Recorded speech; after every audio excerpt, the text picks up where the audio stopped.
It's good to see you again. It's been so long. Thank you for joining us on today's edition of Unity Trend on Unity 93.3 FM. Today happens to be Thursday, the 19th day in the month of September, the year 2024. Adamu is my name. You can call me Cool B and I'll be just fine. And sometimes, dear listener and viewer, you wake up and you feel so sad, but yet you still cannot say what exactly the problem is. I have good news for you. You see, you just would have been created to be one tiny insect, and here you are, human being. This alone is a reason to have a lifetime celebration of yourself. Congratulate yourself for being a human being. It doesn't matter what you're passing through this morning, and you've been passing through for years. Don't just give up on yourself. You still will make it in this life. What you ought to do, just live in peace, tolerate your neighbor. Make sure you're doing good for anyone around, for everyone, just anyone at all, even to yourself. Thank you so much for tuning to this very day. Once again, Adamu is my name. Unity Trend comes your way every weekday, Mondays to Fridays. Once it is 8, we start and never stop until it is 9:30 a.m. And we have a segment of the program that is mainly for you to come in and join. Let's also hear your own opinions. And so, you know I don't do this alone. So I will introduce the young man. Permit me to say young man. The reason is because his opinions, his submissions are very strong. It's like he's a young man kind of a vibes, what is expected of young men. Not because, well, you will hear from him if he is, but then I'm so proud he's my shock absorber. Professor Paveno H. Bamayi is in the studio, and he's coming your way as usual with a big good morning. Good morning, sir. Good morning, Kulbi. Good morning, sir. Good morning, viewers and listeners around the world, in other parts of the world. Good afternoon. Good evening. Yes, I am a young man and I have no intention of getting old. It's beautiful and wonderful to be on this platform, part of this broadcast, this beautiful morning. Please invite your friends, tell them we're on air, 93.3 FM radio, Unity TV, YouTube, Facebook. Send somebody a message, YouTube somebody, Facebook somebody, and tell them to be part of this fantastic broadcast. This is Unity Train, and the train is taking us to a fantastic destination this beautiful and wonderful morning, in other parts of the world, afternoon and evening. This is a beautiful day. It's a wonderful day, and it's a privilege indeed to be counted among the living. And let's be happy that we are alive, that we are among the living. And let's make this day count positively. Let me begin with a quote from Mahatma Gandhi. He says, learn as if you will live forever. Live like you will die tomorrow. Learn as if you will live forever. Live like you will die tomorrow. We keep learning every day. And we keep learning new things. So keep learning. There is no age at which learning stops. But at the same time, live like you will die tomorrow. That means no need to have enemies. No need to keep bitterness, ill feelings towards anybody. No need to nudge grudges, against someone. No need to be bitter in life, just be happy. Just be happy. Now, so let me remind you, your goals, your dreams, your objectives for 2024. How far, so far have you gone? 30%? 50, 60, 70, 80, 90? Remember that those goals and dreams must be smart. That means specific, measurable, achievable, relevant, and time-bound. And remember that as you embark on pursuing your goals, your dreams, your visions in life, there will surely be resistance, but your persistence will break every resistance. Remember, there will be obstacles on the way, hindrances, but don't you dare give up. Don't throw in the towel. Winners don't quit. Quitters don't win. Remember that you will meet with failure along the way. And failure is the other side of the coin that is called success. And the path to failure and success are almost the same. So, you choose the one you want. If you refuse to try again because you failed once or twice, then you end up failing. But if you fail, you try again and try again, you will end up succeeding. The paths to failure and success are almost the same. So if you failed once, twice, 3 times, keep trying. Failure is not fatal. Success is not final. It is the courage to continue that really counts. I encourage you, write that book. Finish that building project. Make that investment. Don't procrastinate and say, I'll do it tomorrow. Procrastination is the enemy of success. Don't live up to tomorrow what might be done today. By the streets of buy and buy, one arrives at the house of never. So that musical album, go ahead, release it. That marriage that you've been postponing because you're waiting for a lot of money, go ahead and do it. You don't need all the money on earth just to get married. That new certificate, go ahead, acquire it. That new trade, that new skill, go learn some website designing. Learn some softwares on the computer. Learn some artificial intelligence. Go learn something new. Improve yourself. Make yourself better. Because, you see, there is a lot to learn in this life. Take your destiny in your hands. Don't be waiting for the Nigerian government, because things might not improve soon. But you can improve yourself. You can improve your own economy. Even if it is just pure water, go. Get some pure water and sell.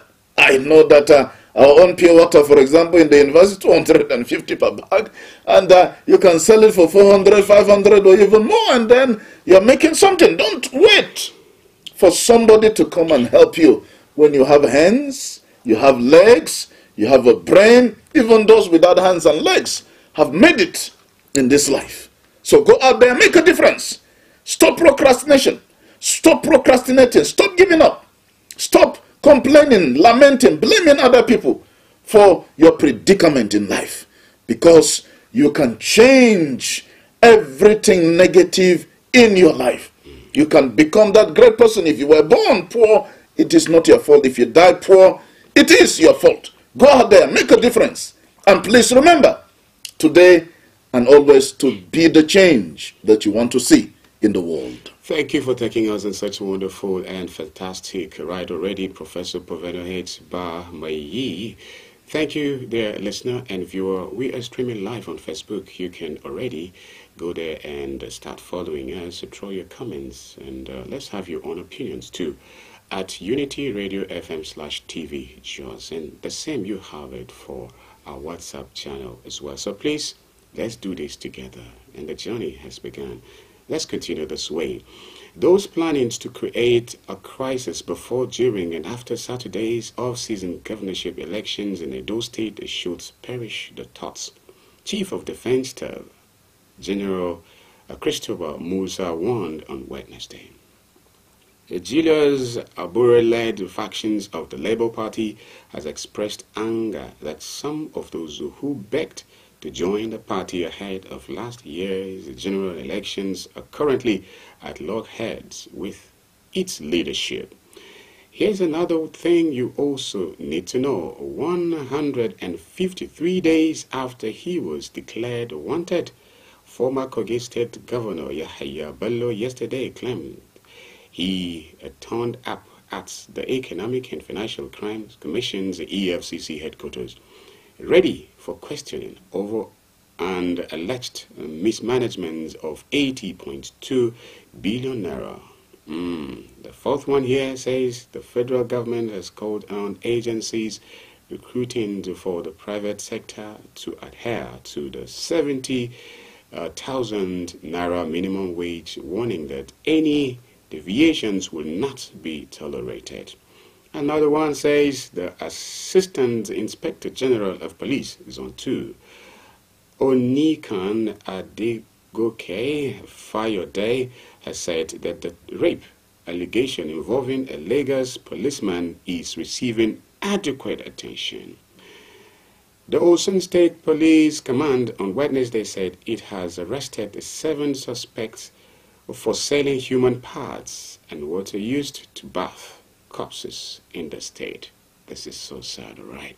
This and lots more are coming your way. So, usually we start from Plateau State, being where we are reaching you from. No better place to start from but home. So, yes. So, yesterday, the Governor of Plateau State, His Excellency, Barrister Caleb Mutfwang, met for the first time with a complete Plateau State House of Assembly. He had a fantastic breakfast meeting at the Government House Literary Field. This is the first time that the Plateau State House of Assembly is meeting with His Excellency Barrister Caleb Mutfwang as a full house.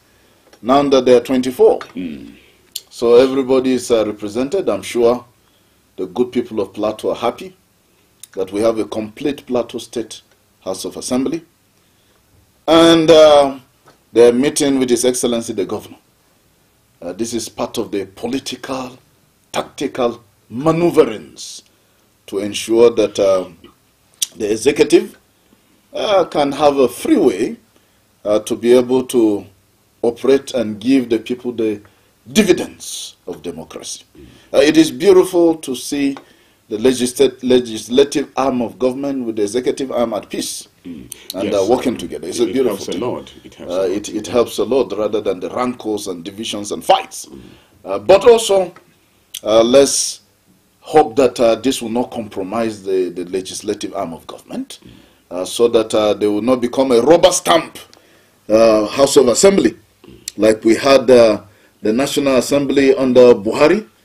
It was just a rubber stamp National Assembly. The Senate led by Ahmed Lawan was just a rubber stamp Senate, because Ahmed Lawan was a die-hard supporter of Buhari. So anything the executive just bring receives approval. I can't remember them really ever refusing or having any problem between the Senate, the National Assembly, and the Buhari-led government that time. We don't want that kind of thing, because there were so many excesses that the National Assembly should have checked, they should have stopped, but they did not do anything. They just turned their face the other way around. So the Plateau State House of Assembly having a good time with the executive arm is wonderful, but please don't compromise. When there are things that are wrong in the executive, point them out, stand for righteousness, stand for good, stand for the right of the people you are representing. Don't just compromise because you want the governor to be happy, you want the executive to be happy, so you just do whatever that needs to be done. So this is a fantastic, wonderful development, and we hope that it will give more room for peace, on the plateau. And of course, the people of Bokos local government area are still mourning the loss of lives of people killed by the so-called gunmen or bandits or terrorists, whatever they call themselves. Really unfortunate. We hope that the government can rise to the occasion, and our law enforcement agents can rise to the occasion and stop all these mindless, senseless, barbaric, satanic, evil killings that we keep having on the plateau. We need to rejig the security. We need to be more strategic about security. Now we have technology that you can use to track down bandits, terrorists, criminals, and even wipe them out. You know what has been happening the last 2-3 days? In Lebanon, Hezbollah. Hezbollah has been hit by a spate of explosions across the strongholds of Hezbollah. Walkie-talkies were just exploding. It is suspected that Israel used AI technology to attack the pagers that Hezbollah uses. Hezbollah did not want to be using normal Android or iOS phones like us, because Israel can tap it using the internet very easily and do so many things. So they use what we used to have, like walkie-talkies, with local networks, and all that. But even with that, It is suspected that it is Israel. Israel has not yet admitted, it has not yet been confirmed, but who else will have done that? But, you know, with AI technology, they made those devices in the hands of Hezbollah and some citizens in Hezbollah strongholds to explode, you know, and at least 12 people or more have died, and so many people injured and all that. That is using technology. But in our own case, we can use technology to protect our own people. We can use technology to get rid of the bandits. We can use this easily accessible technology, primitive technology. You know, recently I was amazed at what AI can do. I never knew until I started using AI for certain things. I said, what? This AI is scary. I don't know what is going to happen by the next generation. If right now AI can do this much, what is going to happen? You know, I was flabbergasted with the potentials of AI when I just started using AI recently. You know, and with AI technology, there's a lot we can do with technology. With technology now, I can control your phone, could be. I can track your movement. With technology, I can spy on you. With technology, I can even make the phone you're holding now to harm you, to injure you. I mean, the technology is available. Why our law enforcement agents are still using primitive, Stone Age kind of strategies to fight terrorists is what I don't understand. And this is a big question, and that is why citizens still ask, why? Is it that there is no will politically to even end all of this? And that's one of the problems, because where there is a will, there is a way. If you want to end banditry today, you can end it. If you want to end all these kidnappings, you can end it.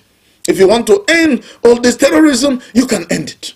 But there is no political will to end it, and that is the main problem. The political will to say, today, we end it. You know, all the rigmarole and dilly-dallying, and under Buhari, they were even saying, don't call them terrorists. All those herdsmen, you know, even Boko Haram, they dragged on it, don't call them terrorists. Some people were saying, they are our brothers, they are our citizens, you know, we should not attack them, we should not kill them, let's sit and dialogue with them. I mean, you want to dialogue with somebody who wants to get rid of you, who wants to kill, who wants to wipe out the whole nation. How do you dialogue with such people? You know, we were using kid gloves and handling Boko Haram, and they kept growing, and now from Boko Haram we have ISWAP. And they kept growing. We have bandits now terrorizing the Northwest, and we have a militia herdsmen that are attacking and killing at will, marauders that wipe out whole communities, and we have IPOP in the southeast, and we have, you know, unknown gunmen who are causing all manner of havoc, right? Because right from the onset, we refuse to deal decisively with terrorism. We are handling it with kid gloves. We are romancing with terrorists. We are clothing them, putting uniform, giving them rice and chicken to eat, taking pictures with them, and de-radicalizing them, rehabilitating them, while their victims are suffering in IDP camps to this day. Could be the victims are still suffering up to today, but the government is spending money on these terrorists in the name of rehabilitating them, feeding them, taking care of them, and yet they have not stopped terrorizing the country. I mean, shouldn't we change our strategy?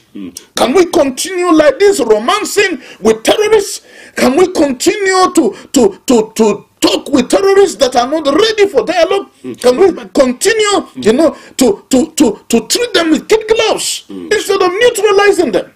Should there be an opening or deliberate intentions from these terrorists to want to tilt towards the idea of having dialogue with the presidency? Do you think, in your opinion anyway, it's not like a discussion, but I would also want to hear, should there be to embrace dialogue? If it is a genuine intention, how would we even know? If it's a genuine intention to stop terrorism, to repent, to turn a new leaf, you won't be carrying arms. You won't be harassing and kidnapping. You will hand over all the arms. Surrender yourself to the authorities. Allow us to try you. and give you the sentence you need, that you deserve. And then we can decide that because you want to turn a new leaf, okay, you can be pardoned or given a lesser sentence.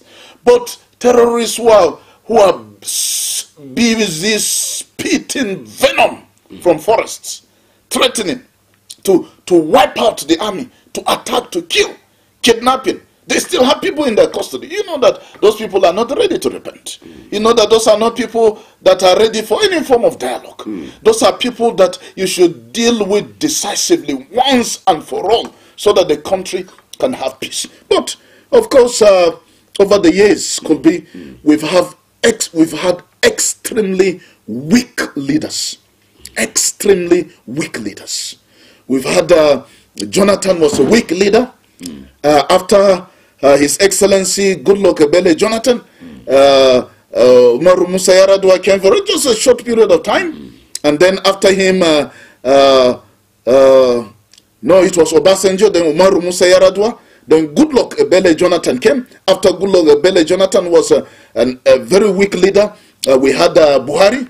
Buhari took over from Goodluck Ebele Jonathan, and Muhammadu Buhari was extremely weak leader. One of the weakest leaders we ever had in the history of this country was Muhammadu Buhari. Was extremely weak, so weak that the terrorists even threatened that they will come to Aso Rock and pick him up and get him, and nothing happened to them. In fact, during his time, Aso Rock was attacked. There was burglary, robbery in Aso Rock. He was an extremely very weak leader for somebody who has been a general. And after Muhammadu Buhari today, we are having Bola Ahmed Tinubu, who is also an extremely very weak leader. The only place where he's strong is removing subsidy decisively. From his first day in office, subsidy is gone, and it was gone. And then, floating the naira in those areas, he took a strong decision. But when it comes to security, he's still an extremely very, very weak leader. So it looks as if the weakness has been progressive. Obasanjo did fantastically well, relatively. He showed himself, to be an ex-military man during his time. His stroke, Zaki Biam, taught them a lesson. Odi taught them a lesson. Anybody who tried to rise against the nation, he taught them a lesson. But after him, Umaru Musa Yar'Adua, we can't talk much about him. Then Goodluck Ebele Jonathan came, and then we had all this security crisis around the country. And then we thought that when Buhari comes as a general, former general, Nigeria will be at peace. But it was a very deadly mistake we made. Buhari's government was a mistake. By the time he came in, terrorism just snowballs, skyrocketed exponentially.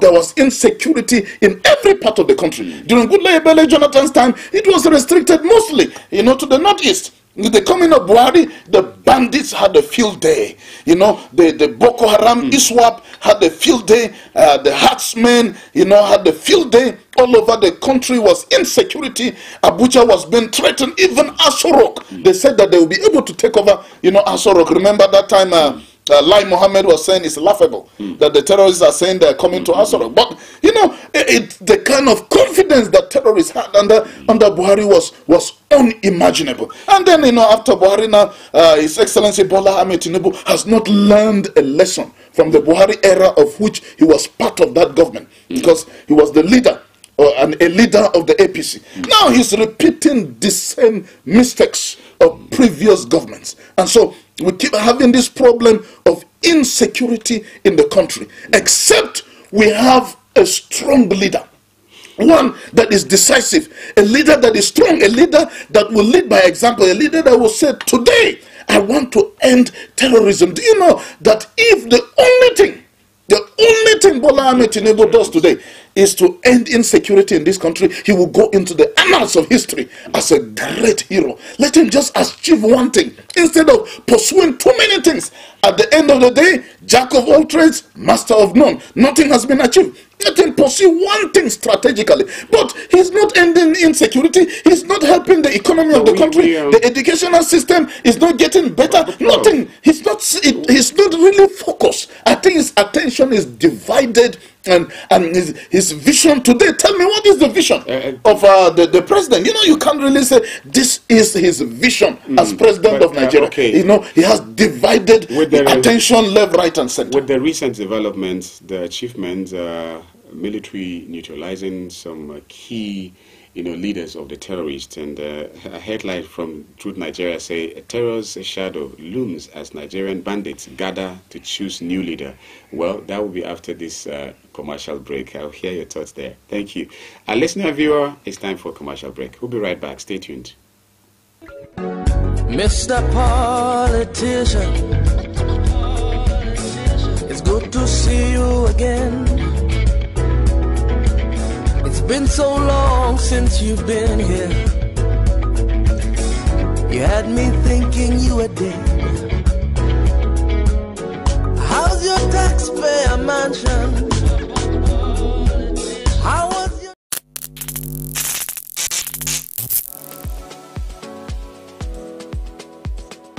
Are you bored and need some company?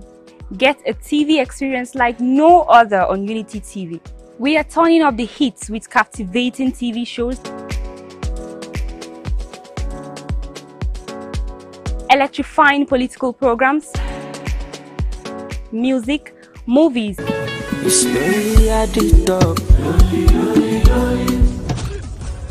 and lots more that will leave you craving. I'm sure you want to know more. Tune into Unity TV today and let the excitement take over.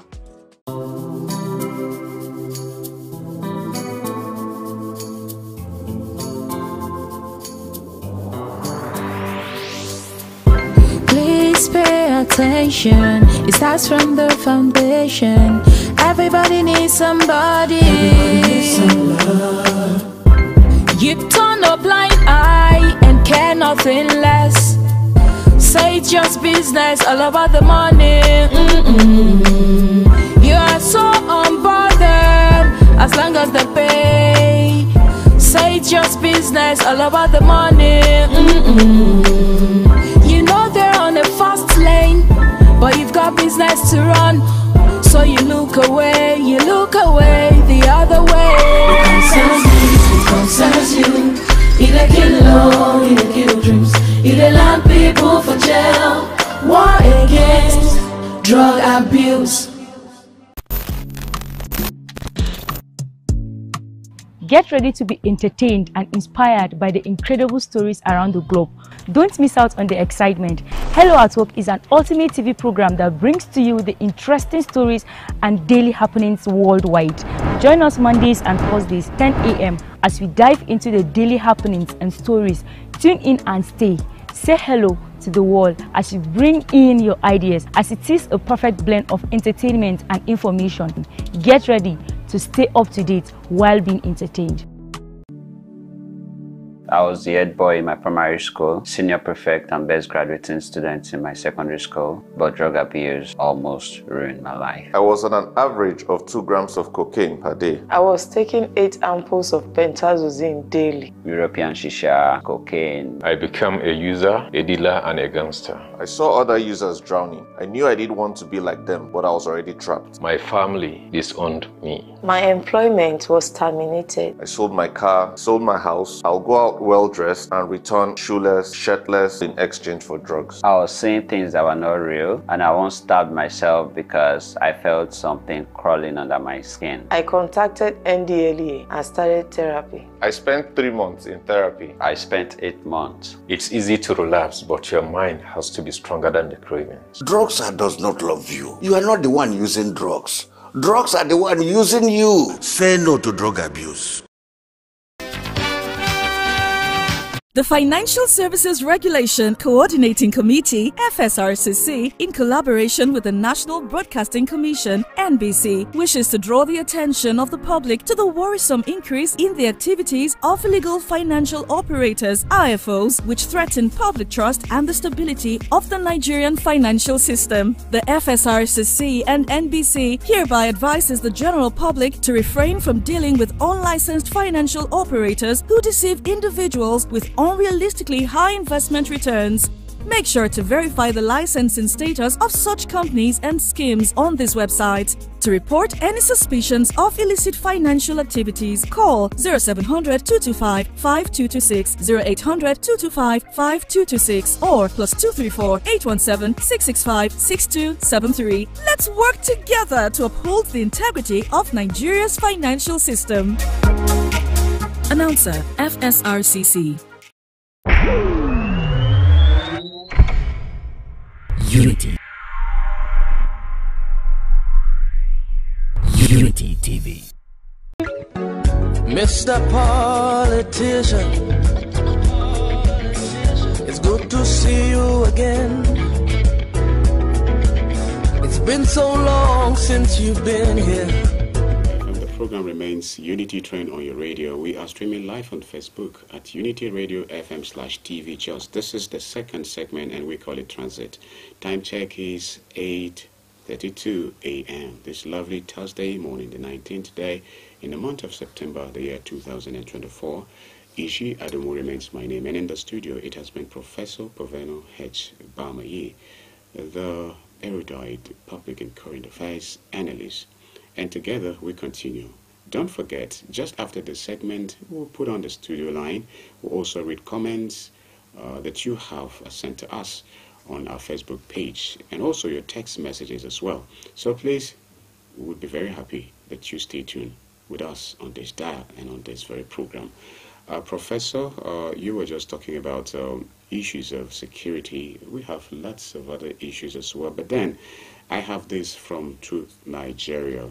The newspaper said illegal mining, Chinese national arrested by Nigerian anti-corruption agency. Terrors shadow looms as Nigerian bandits gather to choose new leader. It tells you there's still an intention to continue with that trajectory. Okay, this one says Benue government slams representative over den of demons. A comment. Okay, President Tinubu shows relief for over 400,000 IDPs in Maiduguri flooding. And another one say Onayikan flays Tinubu's reforms. It says middle class becoming poor. This and a lot more, our listener and viewer, comes your way. Stay tuned. Could be. Imagine that these bandits are even trying to gather to choose a new leader. It tells you the sophistication of these bandits, terrorists across the country.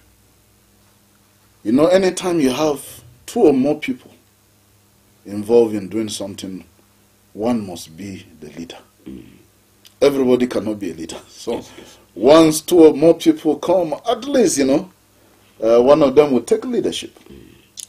That's why even those of us in the sciences and statistics, we have something takes leadership while the other one follows. There will always be a leader in everything. Now, look at the terrorists. They are so well organized that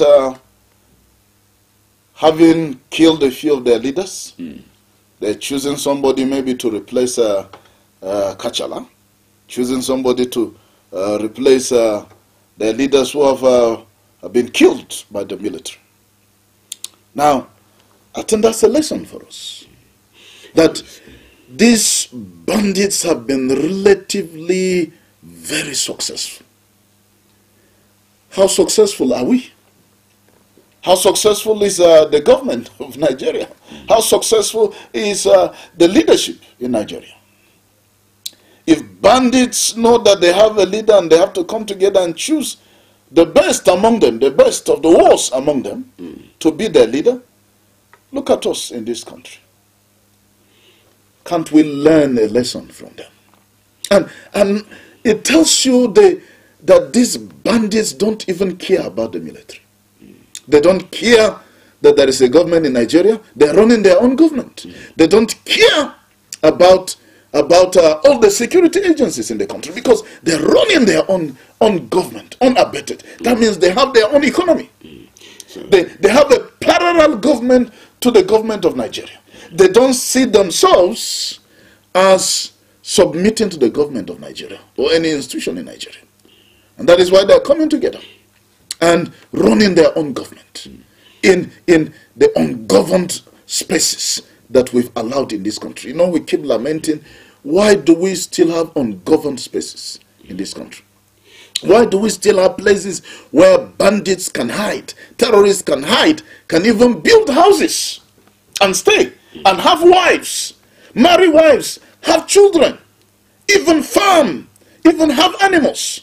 Look at Bello Turji is claiming that the reason why he imposed the levy on that community is because that some of the cattle belonging to him were killed and all that. So the community will have to pay for it. So they even have business empires within the territory of Nigeria. They have business empires by these bandits, by these terrorists, and they're not paying tax to anybody. And yet we're allowing this to thrive. We're allowing this to happen. And with all this happening, we still pretend that we have a president in this country and he's moving around, parading himself as the president of Nigeria, and he's still traveling all over the place. We have senators, we have political leaders, governors all over the country that are still telling us that they are our leaders, whereas you have territories in this country that you are not controlling. Now, the president should come out and tell us, has he ceded those local government areas to Bello Turji and to the other bandits and other territories? Are you telling us that those places are not part of Nigeria now? You've handed them over to the terrorists. Because if they're still part of Nigeria, why are those terrorists still terrorizing people? Why have we not neutralized those terrorists? Something that is so simple, so easy to do that it baffles my mind and beats my imagination. Why for more than 15 years, more than 15 years, the military and all the law enforcement agencies have not been able to contain terrorism in this country for more than 15 years. It baffles my mind. I mean, it beats my imagination. Now, for more than 15 years, Prof, how long will it take us to fix this problem? A problem of insecurity that is not just in one place. This problem kept growing and changing dimensions and having other groups emerging and coming for 15 years. If at all it was just as it has been for these 15 years, but it has, keep evolving and changing and becoming, very, very unbearable. Do you think this can be fixed in any time, like in a year? It will only be fixed when we want to fix it. It will only be fixed when the federal government, state government, local government decide that they want to end it. When the political will to end it is there, it will be fixed. As long as it is not there, we're just wasting our time. As long as our military will go and escort the terrorists out to safety and then return back and say we've repelled them, we are not going to end terrorism. As long as the military will just fire in the air and scare the terrorists and then go their way. The other time my friend was traveling, they came across a terrorist. The military people were in a convoy. What did they do? They just fired in the air and the terrorists escaped and they just passed. As long as we still keep doing that, we're not going to end terrorism. As long as the military are still staying around our cities and roads and doing roadblocks, and disturbing people who are traveling and leaving the terrorists in the forest, we're not going to end terrorism. As long as we still have service chiefs and a chief of defense staff that will keep their job after 100 Nigerians have been killed, 200 Nigerians, 300 Nigerians have been killed by terrorists, they're still keeping their job. as long as we are still joking with the matter of security of lives and property in this country, we're not going to end terrorism. As long as we have a commander-in-chief of the armed forces of the Federal Republic of Nigeria that has not shown seriousness about tackling insecurity, it is not going to end. Prof, you did not mention our role as ordinary citizens. What part have we played? You see, the Constitution of Nigeria says that the welfare and the security of the citizens of Nigeria is the primary responsibility of the government. That means you are not responsible for your security. That means I am not responsible for my security. That means those who claim that they are political leaders have sworn to the Constitution of Nigeria to say, please, don't bother about your security, it's our responsibility. Don't bother about your welfare, we take it. In fact, the Constitution even went on to say that even the happiness of Nigerians is the responsibility of the government. So ordinarily, if any Nigerian is not happy, it is the fault of the government. Because the Constitution made provision that the government should so handle the economy of Nigeria that every Nigerian will be happy. That Nigerians will be happy. So now, the government is saying that we should provide our own security, which is what we're doing now in this country. You provide your own security. You provide your own road as a citizen of Nigeria. You provide water for yourself as a citizen of Nigeria. You provide electricity for yourself as a citizen of Nigeria. You provide everything for yourself as a citizen of Nigeria, and yet you pay tax to the government. What is the work of the government then? The government is not providing security. The government is not providing good roads. You go and meet, you have to go and make a road to your own house. The government is not providing water. The government is not providing electricity. And even the commonest thing we have as a mineral resource for the whole of Nigeria, oil, that all of us should benefit from, the government has hijacked the oil sector to themselves and are punishing Nigerians for having oil. Is it our fault that there is oil in Nigeria? The government has hijacked it and is controlling it and inflating the price at the slightest excuse. So the average Nigerian has nothing to enjoy. Tell me, what is the average Nigerian enjoying from the government? The Constitution says, give us security. You refuse. So I have to provide my own security. Where we stay now, we have to get hunters and pay them salary every month to protect the community. That reminds and the government, because the government is not ready to provide the security. Now we have to provide our own water. We will dig our own wells. We will dig our own boreholes. What is the work of the government? We have to provide our own security, our own electricity. We have to put solar panels and get electricity. We have to buy generators. We have to get petrol put in those generators. The government is not providing it. And while they provide the electricity, the tariffs is so high that it's unbearable for the average Nigerian. It is like a punishment on Nigerians. Now, what is the work of the government if they cannot do the basic, barest, primitive minimum in the world that anybody, any government would do for their own citizens? What is the role of the government? Prof, what's the place of the saying that security is everybody's business? Is it, what's the place? Now, I'm trying to see if... That is a saying in Nigeria. Where the system works, then you will not hear them saying security is everybody's business. Because the government is supposed to provide it. Now, if it is everybody's business, am I allowed to carry an AK-47 so I can protect myself against bandits? I can't face bandits with my bare hands. Security is my business, yes. That means I should be in my house at the right time. That means I should not unnecessarily expose myself to danger. It is my business. But is it my business to face the bandits also? If it is my business, if the government is telling us today that they have failed woefully and they cannot provide security and they're handing over the responsibility back to Nigerians, then give us AK-47s. Allow Nigerians to arm themselves, to protect themselves against bandits, against kidnappers, against terrorists. But you've said we cannot keep arms. We cannot have arms. And then you are not also doing your own role by providing the security. See, this is the failure of government.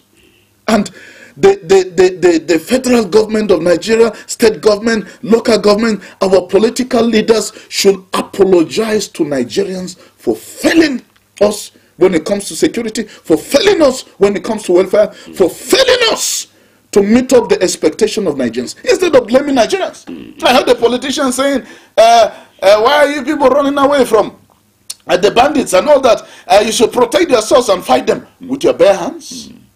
People are carrying AK-47. You want them to go and face terrorists with their bare hands? Is that not suicidal? That was a very insensitive statement by a government official. That we should face the terrorists with our bare hands. How do you do that? Why? Because they are following him around. But the army is following him around. He's well protected. Maybe he's even putting on a bulletproof. And then he's tempting innocent Nigerians to go and commit suicide against terrorists. So what do you make of... So it is because the government has failed woefully. And they have refused to admit that they have failed. And that is why they keep having problems. You know, when people are ready to change, they will first admit that we have failed.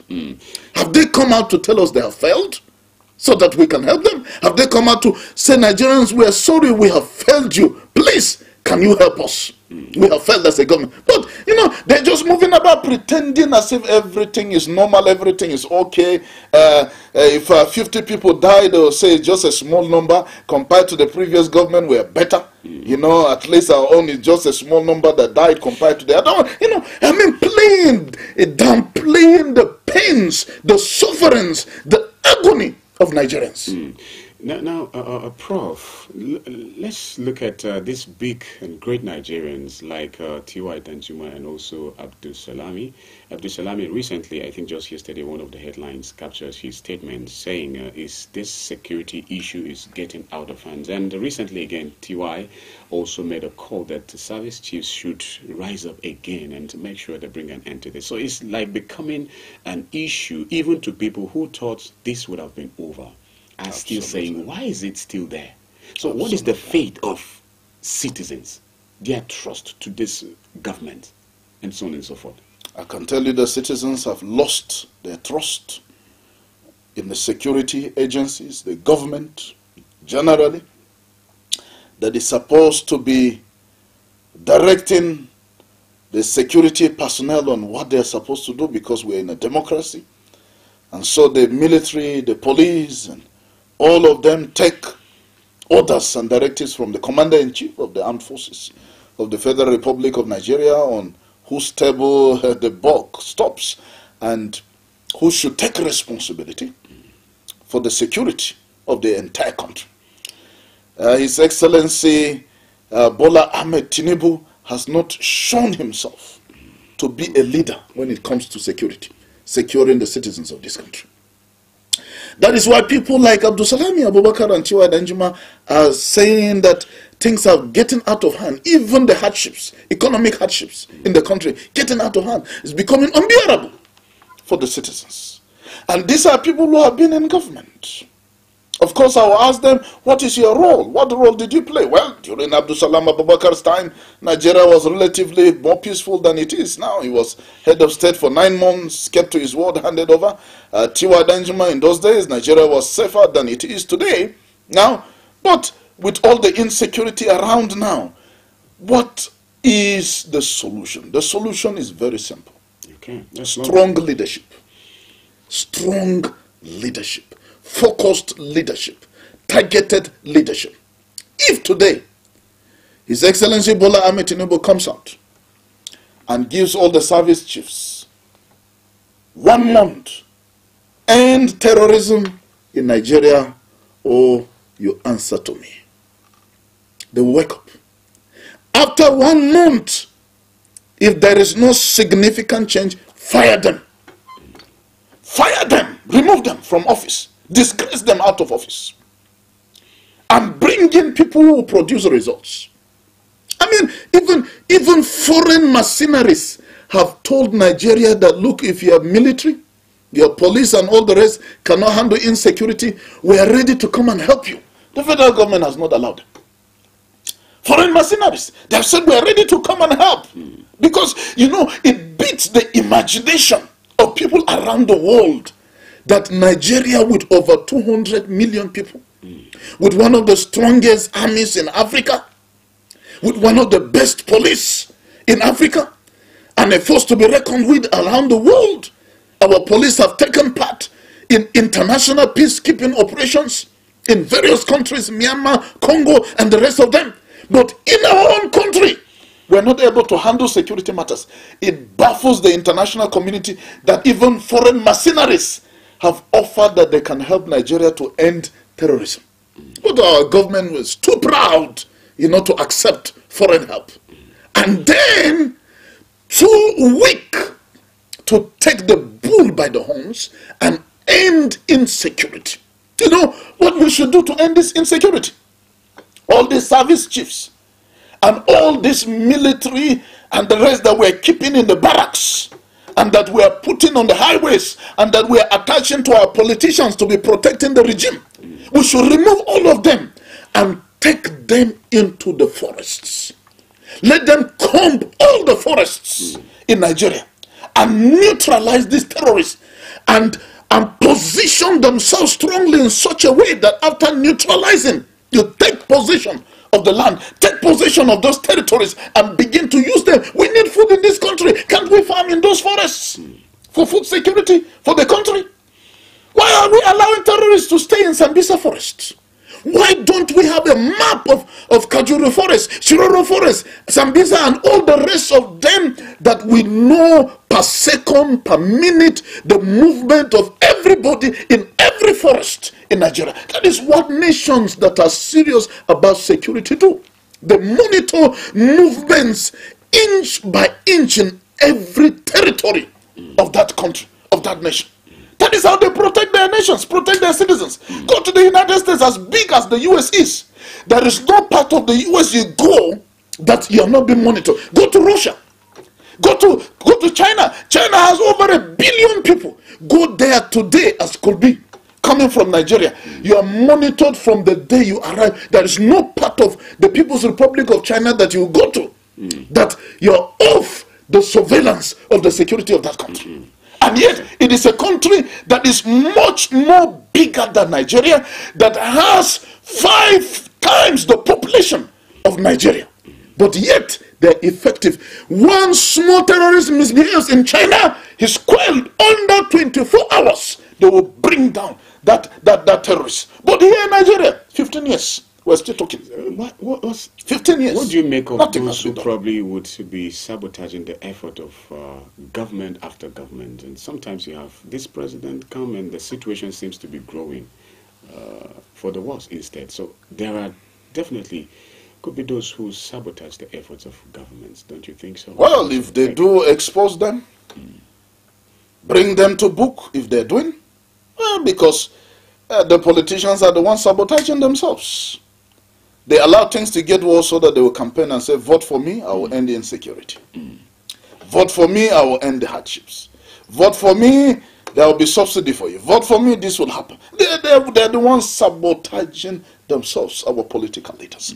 Can they all come together in the interest of Nigeria and say, please, we are one country.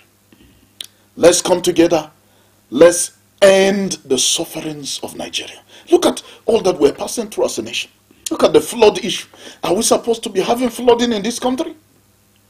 Isn't Cameroon supposed to be crying of flood? But it is Nigeria. When in 1982, Cameroon was building the Lagdo Dam, for example, Nigeria was supposed to build a buffer dam. A buffer dam in Adamawa State that will be able to counter if anything happens in Cameroon and the dam, they will have to release water. As it's getting to Nigeria, we have a buffer dam that will collect the water and then release it at a normal rate that will not bring in flood. Cameroon 40 years ago built their own dam. Nigeria has not built any dam to this day to buffer the effect of the Lagdo Dam. Lagdo Dam now, they have started releasing some of their water. We hope and pray that we will not have a bigger flood than that of the one of Alo Dam in Borno State.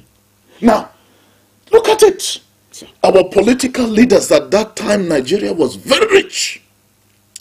During the Shagari administration, it will have costed us just about 70 million naira to build the buffer dam to the Lagdo Dam. But did we do it? We did not. Now the same dam, if we are going to construct it, is going to cost us over 20 billion naira. Conservatively. Do we even have the money? Yes, we do. But is it a priority? Is it a priority? We don't care. So we want to allow things, we want to, every year we'll be having flooding. Every year people will be dying. Every year farms will be destroyed. Houses will be destroyed. 1.5 million Nigerians displaced as a result of flood this year. More than 94,000 houses destroyed as a result of flood this year.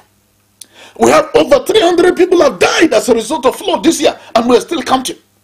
And yet, we have leaders that are supposed to be leading us. What are they doing? They're waiting for us to die, and then they will send relief materials to the dead, and then they will approve 108 billion naira that you will have used to construct the dam. In 1982, you did not do it. 1983, you did not do it. Up to 1990, up to 2000, up to 2024, you've not done anything. And yet, next year, there will be another flood again. And we'll still be back to square one. Every time. You know, so it boils down to leadership. Everything rises or falls with leadership. Everything rises or falls with leadership. That is why you can have a country today in the desert, and that country will do better than Nigeria. A country that has no oil, no mineral resource will do better than Nigeria with all our mineral resources. What is the difference? Leadership. Once you have leaders, you will discover oil in the desert. You will discover water in the desert. You will discover green vegetation in the desert. If you have the right leaders in place. Our problem has always been bad leaders. And with the bad leaders, of course, bad followers. All right, thank you so much, Prof. Wow. Stay tuned, dear listener and viewer. We'll be right back after this commercial break. Mr. Politician, it's good to see you again. It's been so long since you've been here. You had me thinking you were dead. How's your taxpayer mansion? How was your...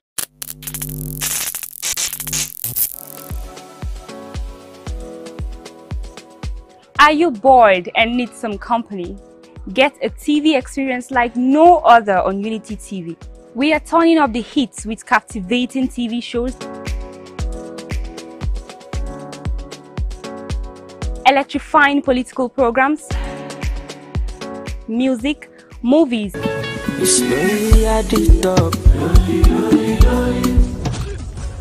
and lots more that will leave you craving. I'm sure you want to know more. Tune into Unity TV today and let the excitement take over. The Financial Services Regulation Coordinating Committee, FSRCC, in collaboration with the National Broadcasting Commission, NBC, wishes to draw the attention of the public to the worrisome increase in the activities of illegal financial operators, IFOs, which threaten public trust and the stability of the Nigerian financial system. The FSRCC and NBC hereby advises the general public to refrain from dealing with unlicensed financial operators who deceive individuals with unrealistically high investment returns. Make sure to verify the licensing status of such companies and schemes on this website. To report any suspicions of illicit financial activities, call 0700 225 5226, 0800 225 5226, or +234 817 665 6273. Let's work together to uphold the integrity of Nigeria's financial system. Announcer, FSRCC. Get ready to be entertained and inspired by the incredible stories around the globe. Don't miss out on the excitement. Hello at Work is an ultimate TV program that brings to you the interesting stories and daily happenings worldwide. Join us Mondays and Thursdays, 10 a.m. as we dive into the daily happenings and stories. Tune in and stay. Say hello to the world as you bring in your ideas, as it is a perfect blend of entertainment and information. Get ready to stay up to date while being entertained.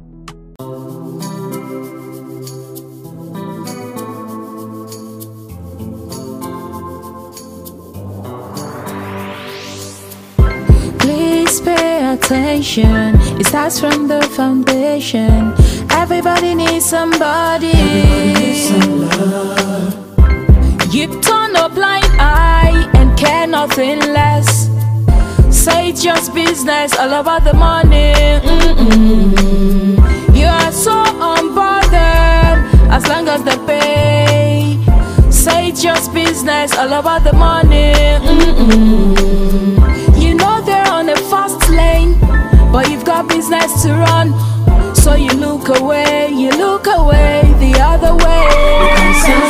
It concerns you. It a kill law, it a kill dreams. It a land people for jail. War against drug abuse.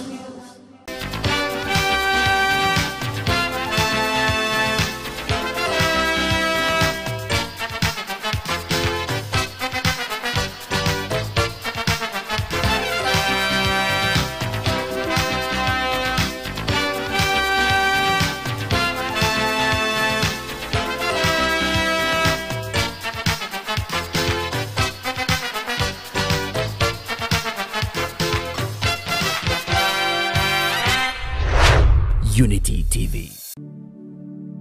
I was the head boy in my primary school, senior prefect and best graduating student in my secondary school, but drug abuse almost ruined my life. I was on an average of 2 grams of cocaine per day. I was taking 8 ampoules of pentazosine daily. European shisha, cocaine. I became a user, a dealer, and a gangster. I saw other users drowning. I knew I didn't want to be like them, but I was already trapped. My family disowned me. My employment was terminated. I sold my car, sold my house. I'll go out well-dressed and return shoeless, shirtless in exchange for drugs. I was seeing things that were not real, and I once stabbed myself because I felt something crawling under my skin. I contacted NDLEA and started therapy. I spent 3 months in therapy. I spent 8 months. It's easy to relapse, but your mind has to be stronger than the cravings. Drugs does not love you. You are not the one using drugs.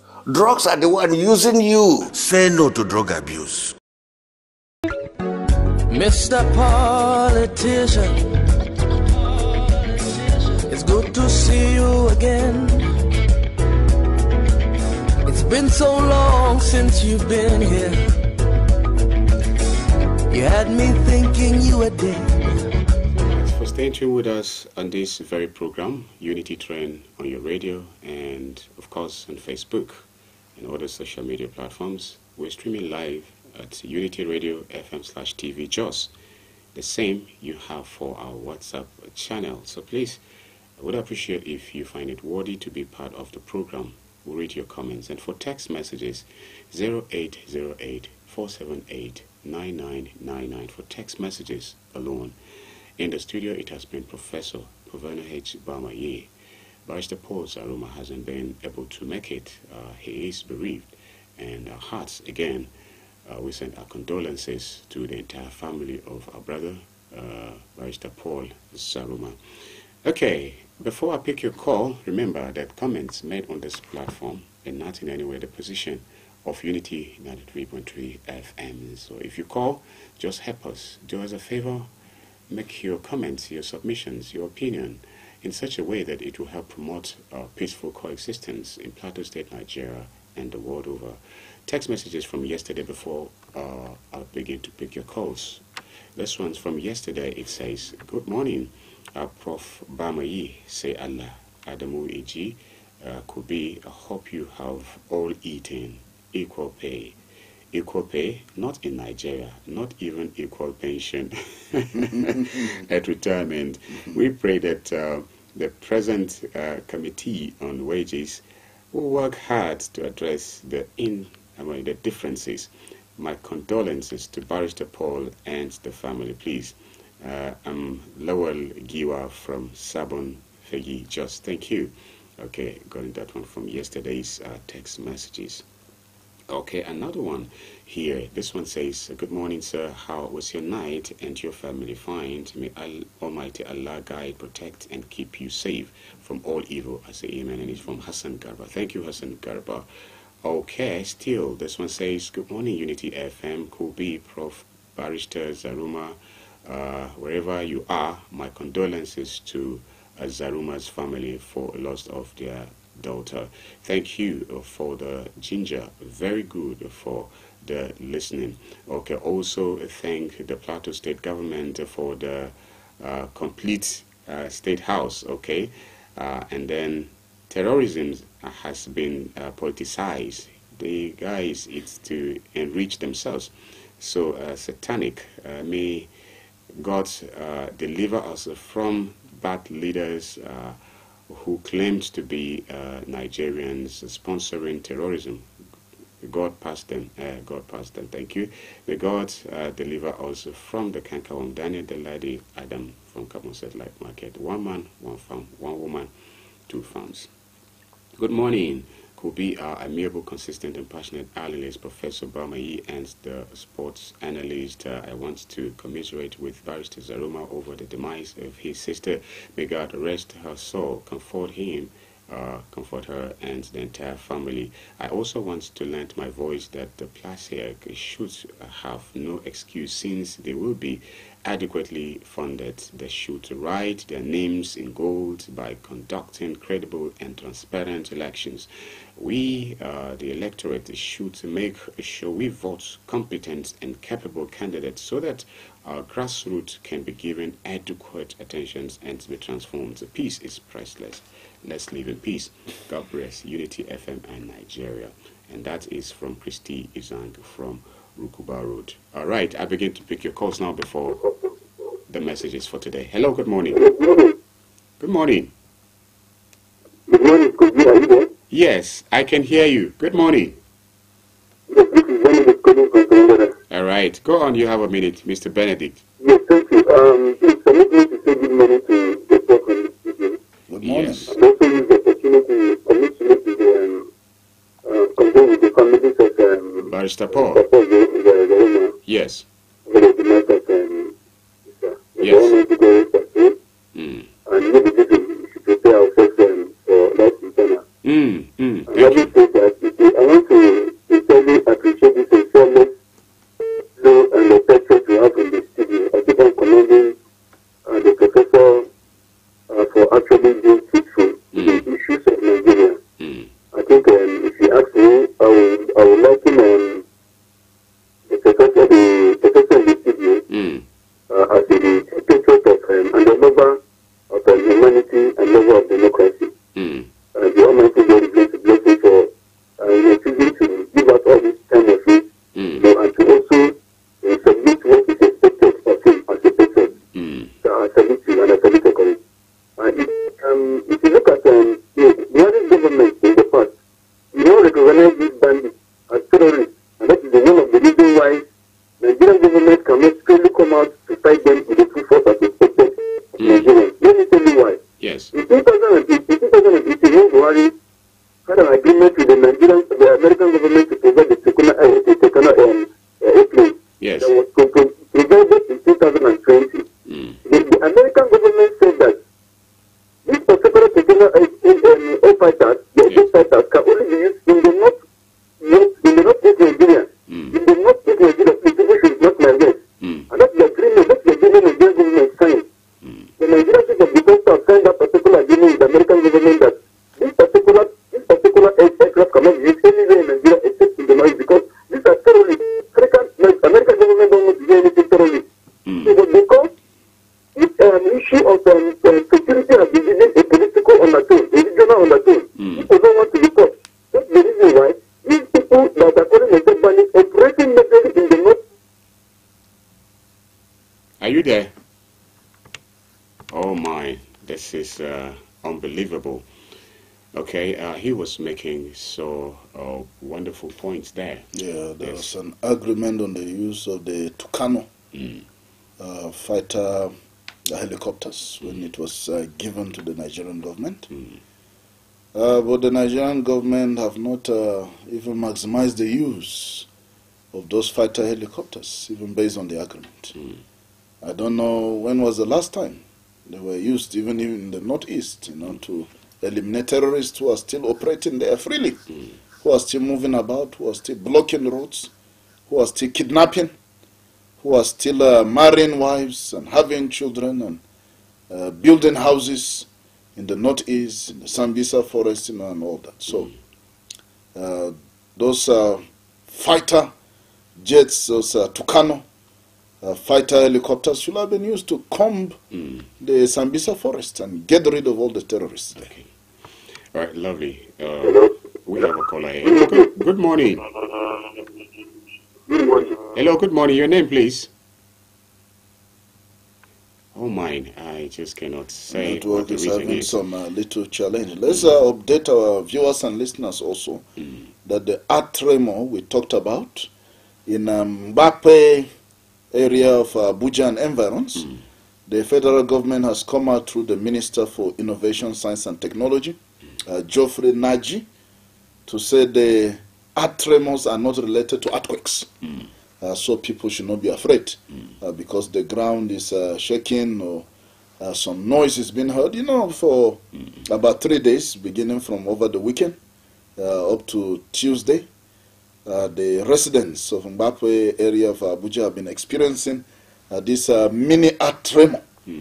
So the federal government is saying there is no need to panic, and it is not an earthquake. That is a global phenomenon that happens from time to time. I remember when I was in East Africa, in specifically Uganda, we had such an earth tremor that people, ran out of their houses, and all that. It was the first time, experience for some of us. But we've had a similar thing when I was in Southeast Asia also.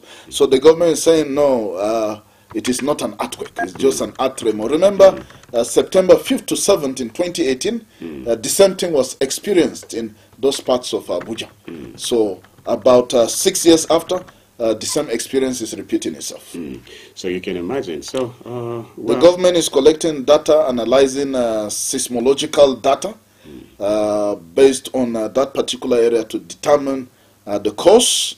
Hopefully they will tell us what exactly is happening, to the earth, around that area. Whether it is due to the human activities taking place or it's just a natural phenomenon. But for now, the Ministry of Innovation, Science and Technology said there is no cause for alarm. All right, on Facebook we have this one from Aminu Abdullahi Shabu. Say, good morning, Kubi Professor. I'm watching you live from Rikas in Cementi. Believe me, today, if government wants to end insecurity in Nigeria, they will finish it today. But some politicians have interest on it. May Allah help us. Amen. This one is from Idris Joss. He said, good morning. Thank you, Idris. Mutala Yahaya Maigia say, a very big good morning, my excellent radio presenter, Kubi, Sir Professor P.H. Bamayi, and the barrister Zaruma in the studio. Thanks for the good work. Please keep it up. May God protect our country and make life easier for us. God bless Nigeria and Plateau State. May God save us from Mutala Yahaya Maigia and Shanu. Thank you. All right, Ibrahim Abubakar Muhammad saying, good morning, committed judge. All right, I think that's the much network is allowing me to read from Facebook this morning. I truly apologize.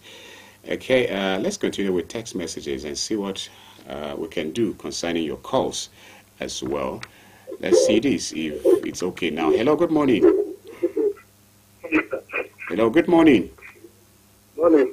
Thank you. Your name? My name is Tamakoko. Okay, from where? University of Jos?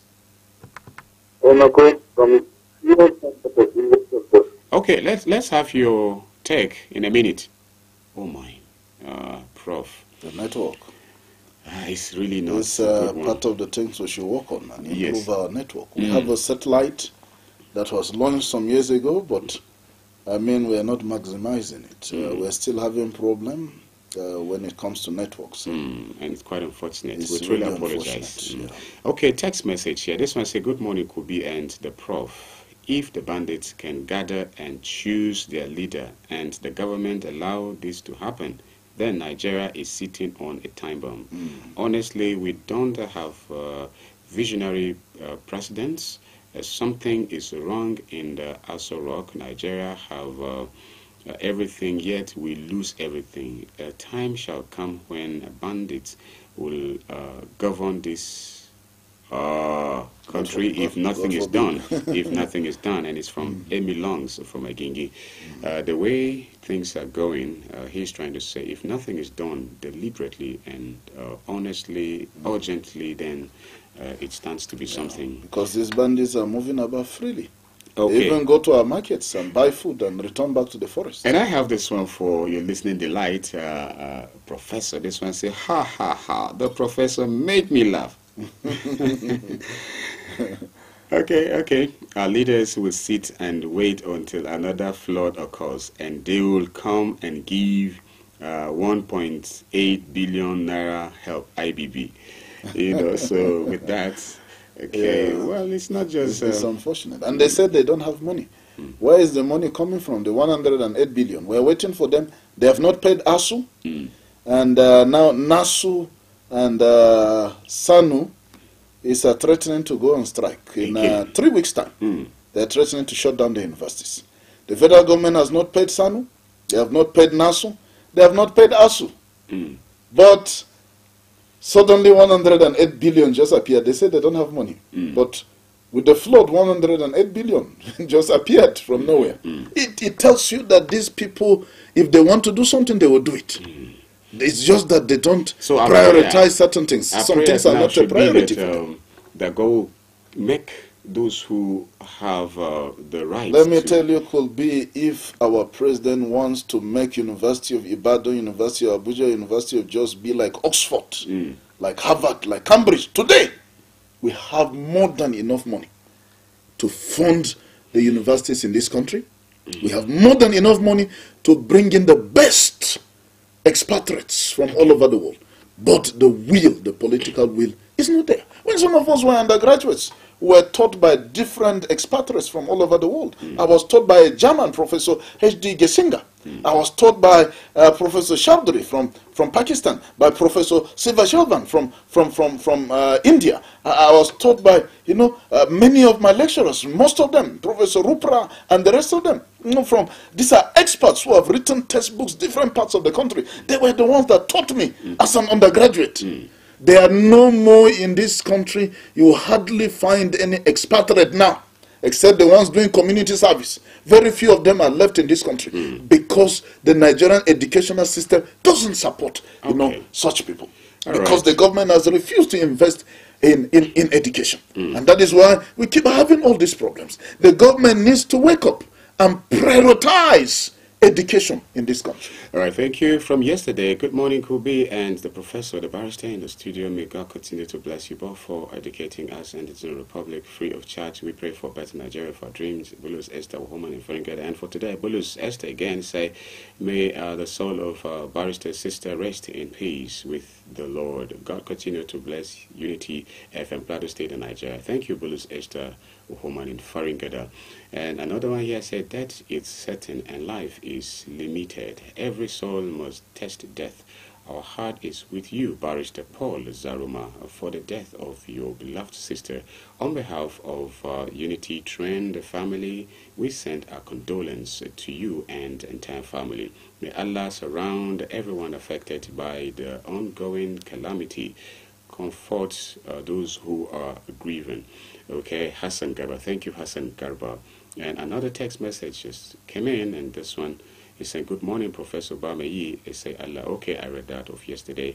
Good mornings, the People's Veterinary, Veterinary Professor Adamu. Okay, how are we today on the issue of security? Let them revisit Mali, that's how it started, and tell them the truth. ML Giwa from Sabon Fegi again. Okay, that of yesterday, and he just sent another one today. Well, if you're having difficulties calling us, you can call. The alternative number is 0808-478-9999. The number you use for text messages, you can just give me a live call, a voice call. Okay, we can is an alternative number for this morning Unity Trend. The usual studio line is not really cooperating, and I'm sure after this time the technical crew would do their best to fix it. So you can call the alternative line, the one you use for text Good messages. morning, Uncle B. Oh, it's working already. So let's just have it. Hello, good morning. No hearing you, but I hope you're me. Yes, you are live on air. Let's have you. Thank you. You see, Uncle B, based on the what Trump has been saying about this issue of security, Yes. each and every one of us to use his own anger as a case study. Okay. Me here in Angwarugu, University, Yarkuda, up to Kuga. Yes. Tell me, come and see this police station in Angwarugu. These are the securities that are protecting this environment. Only one fan. And come and look at the police officers there, go to the workers, they are sitting there. Who is taking care of their welfare? Okay. These are within the town. Talk less of somebody who is in a no man's land. You see, we have gotten it wrong. In as far as our attitude has become an albatross to us, whether we like it or not. You see, when Professor Jubilee Amin said, go and give these people education, go to nomadic education. Nigeria said, no, we will go and waste money and educate them. We should be asking ourselves, who has gone into those forests? You see, that's the problem with the network this morning. Just making a very important point. Yes. Network. So please, well, we don't have much time, but then I can still pick maybe 1 or 2 more calls on the alternative line. Yeah. Okay, 0808-478-9999. The one you use for text messages, you can call it, please. I think AK Kalu was saying we are paying for not educating those people in the forest now. Hello, good morning. Morning, Mr. Kubi. Thank you for calling. I'm Professor Bame here in the studio. You're welcome. Good morning. God continue to bless you people. Thank you, Mr. Adeumi. This is Adeumi calling you from Bokiro. Okay, Adeumi, let's have you in a minute, please. See, my take this morning is this. All right. Instead of us to always discuss on economic development, quite unfortunate that we'll be discussing on issue of ending insecurity over a decade in this nation. Okay. You see, our leaders must have the political will to end this issue of insecurity. At first, we must commend our security personnel. They are trying. That's good. They are putting in their effort to ensure that this issue of insecurity become a thing of the past. That's true. So how is it possible for the government to give them the right equipment? You understand? The Super Tucano being abandoned for long now. Just as Benedict said, they have been abandoned and there is nothing that is being used for. And you will see that these rural areas where people are there are miners in such areas. It's only for the government to come out and talk about mining that they will have mining today, tomorrow. It will just be a thing of procrastination. You see, we will not stop to talk about the issue of insecurity in this nation until we get the required results. Thank you. Because this nation wants to see the needful being done. Our security personnel must come out and synergize.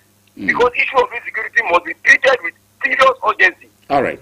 You see, the major, I want to say this. You see, the other day, the governor of Katsina State was saying that the civilians should rise against the bandits. Yes.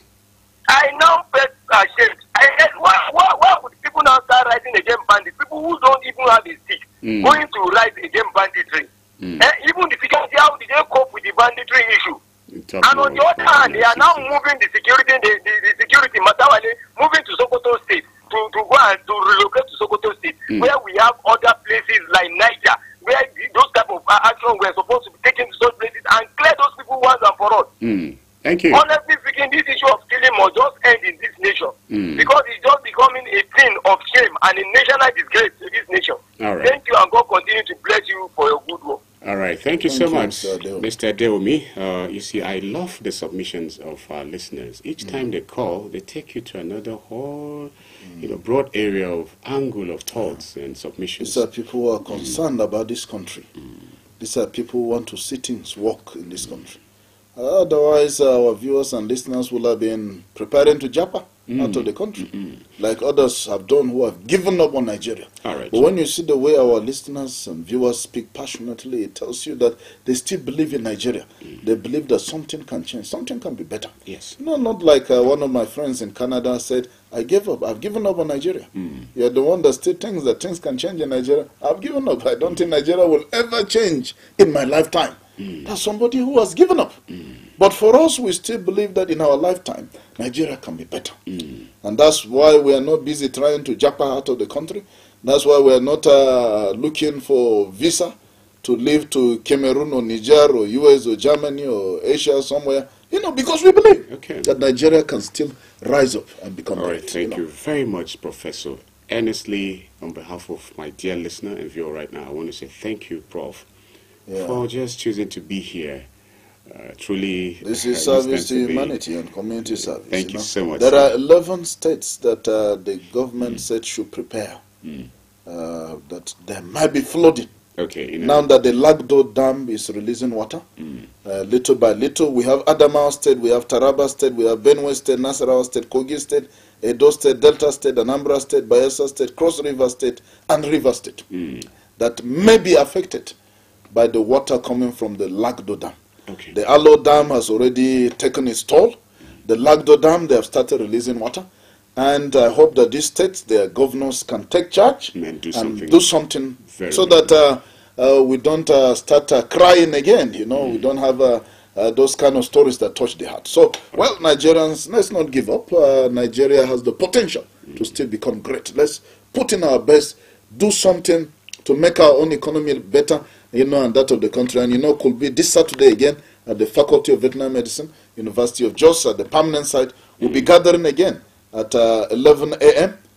To teach ourselves what we can do, you know, to improve our own personal economy. I must seize this opportunity to thank people like Mr. Abakar and Dr. Lawan. They are very wonderful participants, you know, in those trainings. I can see the determination in them to make a difference in their own lives and in their community. So others, join us 11 a.m. Faculty of Veterinary Medicine, University of Jos on Saturday.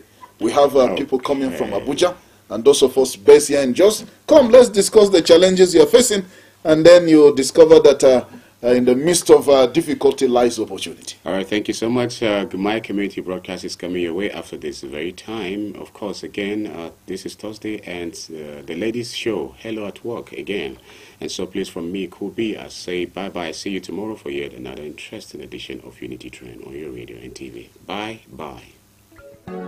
Mr. Politician, it's good to see you again. It's been so long since you've been here. You had me thinking you were dead. How's your taxpayer mansion?